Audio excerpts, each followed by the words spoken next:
New Buffalo, Michigan is a charming Lake Michigan beach town just 70 miles from downtown Chicago. Chicago resident Laura Murray fell in love with the community decades ago. It's quaint, a lot of mom and pop stores, mom and pop restaurants. It's just a great place to bring your family of any age, from infants through seniors. There's something for everyone to do there. It's a quick getaway for vacationers in Michigan, Indiana, and Illinois. Tourism is the driving force behind the town's prosperity. But as resident and small business owner John Taylor says, that is quickly changing. What we're seeing is the death of the investment and construction industry here in the city of New Buffalo, whereas it's jumping over to some of the less restrictive communities like Union Pier. That death, Taylor says, was caused by New Buffalo Mayor John Humphrey and City Council. When Humphrey took office, he quickly implemented what resident Laura says was a mission to ban all short-term rentals. She owned a short-term rental property in New Buffalo.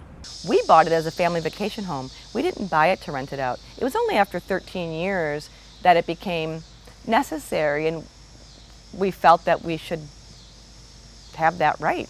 Mackinac Center's Jarrett Skorup has done extensive research on licensing and regulation and explains what happened in this small beachfront community.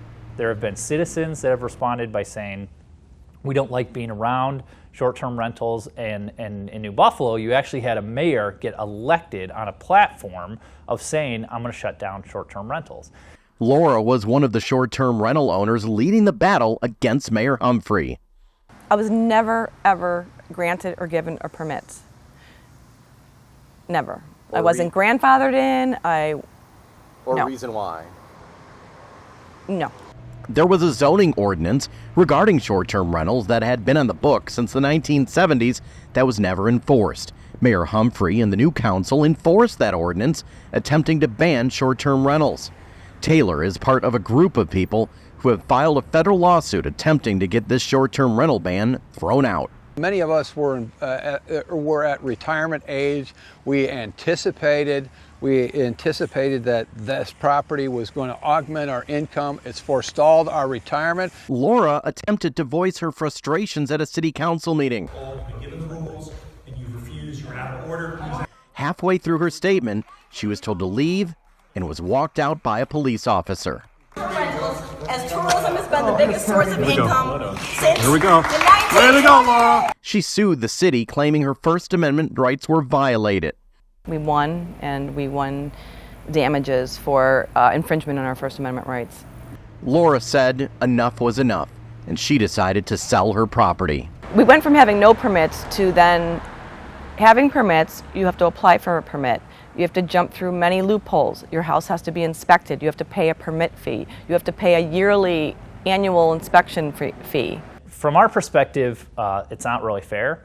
One, there's a lot of people who put investment in, assuming that they could do those rentals. But more importantly, it's a private property rights issue.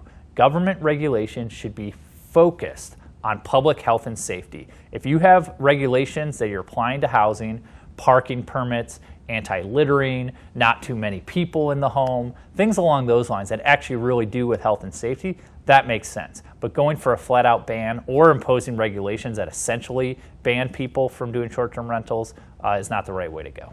There has been legislation introduced in Michigan in recent years which would allow cities to regulate short-term rentals, similar to what they do for long-term renters and homeowners, while preventing complete bans. But so far, that hasn't been put into law.